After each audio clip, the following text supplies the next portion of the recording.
Welcome to Mrs. True Crime.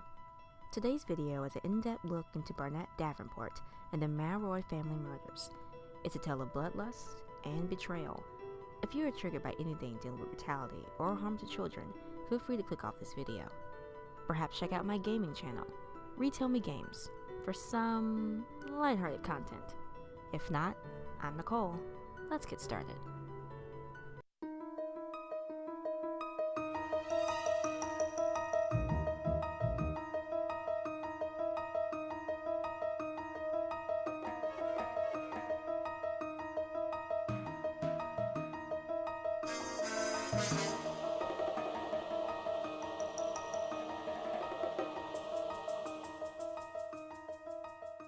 I like history.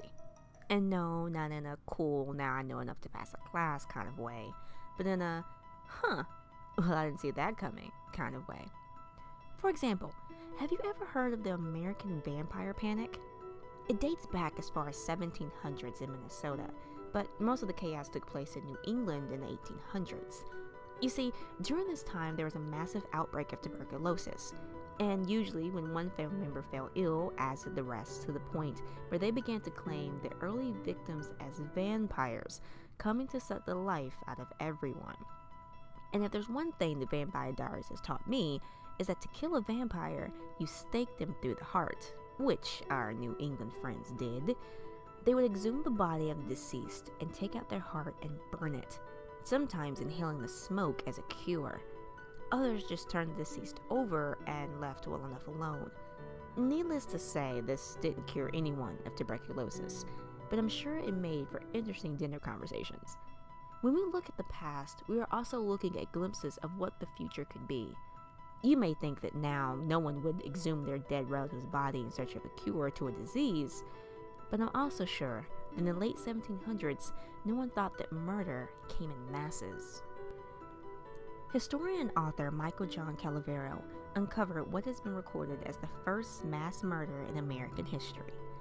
In New Milford, Connecticut, on October 25, 1760, Barnett Davenport was born. He was the third of 4 boys bred from mill owners. It is unclear why, but at 9 years old he was removed from his family and bounced around from home to home. Barnett hated every living arrangement, claiming either abuse or an uneasy feeling about the men he boarded with. He would usually run away, only to return to the same environment shortly thereafter. During his time on the run, he took up stealing, starting off small with green corn and escalating to horses. His annoyance with his childhood led him to grow angry and bitter, so much so that he fantasized about killing one of his guardians. In a 14-page confession, Davenport details his desires, but states that his heart wasn't hardened by sin yet, so he chickened out of the murder. Instead, he stole the man's horse and ran away. At 16, he enlisted in the Continental Army in Massachusetts under the alias Bernard. He was at the siege of Boston, served in the Saratoga battles, served at Valley Forge under General George Washington, and fought at Monmouth. He eventually deserted the army, re-enlisted, and deserted again. While he was protecting and serving, he continued to steal. It started off as small things like wine, and as before escalated to hens. By the end of his service, he'd added arson under his belt when he set a home on fire. Prior to abandoning the service, Davenport was granted a furlough for 12 days where he continued his tour of thievery. It was during his furlough that he met and befriended Caleb Mallory. Caleb owned a grist mill, also known as a corn mill or flour mill, in Washington, Connecticut. Little information is known about Caleb or his family, but it can be inferred that he was a kind-hearted individual. When he met Davenport, who had stolen his younger brother's identification and was going by Nicholas, he decided to employ him. The Mallory family consisted of Caleb, the patriarch, Jay and his wife, their 2 adult daughters, and 3 grandchildren, Charlotte age 9, John 6, and Sherman 4. Mr. Nicholas, as the young Mallory children called him, quickly became a friend in the 2 months he'd worked on the mill. Not only a friend, but a trustworthy one. So when he convinced the Mallory's daughter to go for an overnight trip to visit the eldest at work, she didn't think much of the kind gesture. She left the children in the care of her parents and loyal friend. But how could she have known it would be the last she saw of them?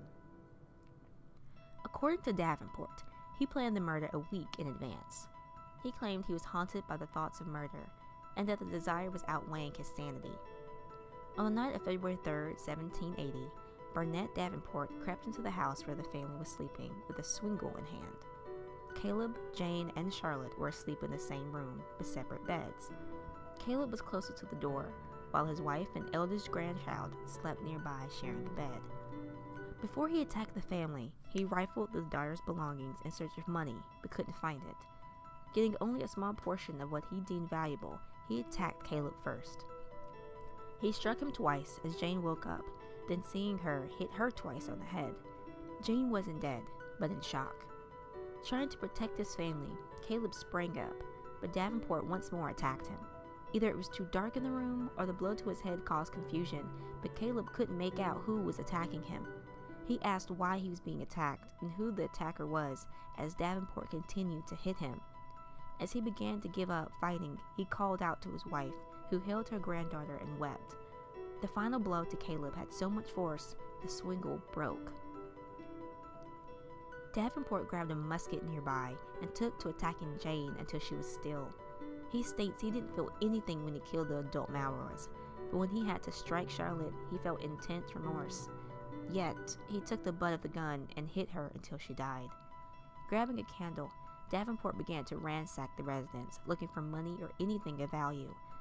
Noticing his clothes were bloodstained, he stole Caleb's clothes and put them on. As he went from room to room, the smallest grandchildren woke up and he put them back into their beds, saying not to worry about any of the sounds they may have just heard. Their grandparents were just sick.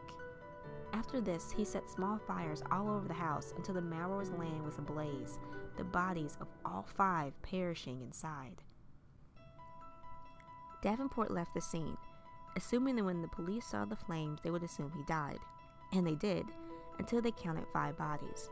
When they apprehended him, he was stationed in a cave in Cornwall, some 30 minutes away from the grist mill. Trying for a lesser offense, Davenport claimed he had an accomplice, and since he had his brother's ID, the assumption was that Nicholas Davenport was involved. But when Nicholas was brought in, Barnett changed his tune, insisting he acted alone. Not that it mattered. Nicholas was sentenced with 40 lashes and life in prison for knowing that his brother deserted the army. He would escape, only to be returned and then released 2 years later. Nicholas Davenport died in poverty at 58. Barnett Davenport was sentenced by Roger Sherman to 40 lashes and hanging. The lashing never happened. On May 8, 1780, he was hung at Gallows Lane. Barnett Davenport may have been the first mass murderer in America, but he was sadly not the last. At the time of this recording, January 2018, there have been 16 mass shootings this year in the United States. The largest at Marshall County High School in Benton, Kentucky, leaving 2 dead and 14 injured, though it's ranged to at least 20. It's wild to think that Davenport set the tone for the world we currently reside in. What tone will they say we set 10 years from now, or 100 years? I'm Mrs. True Crime, and remember to be kind, be loud, be aware. For more information about Barnett Davenport, why not check out some of these awesome links? And if you like what you saw and heard today, why not drop a like and a comment? Maybe subscribe while you're here? I make new videos every Tuesday and Friday. You don't want to miss what's in store.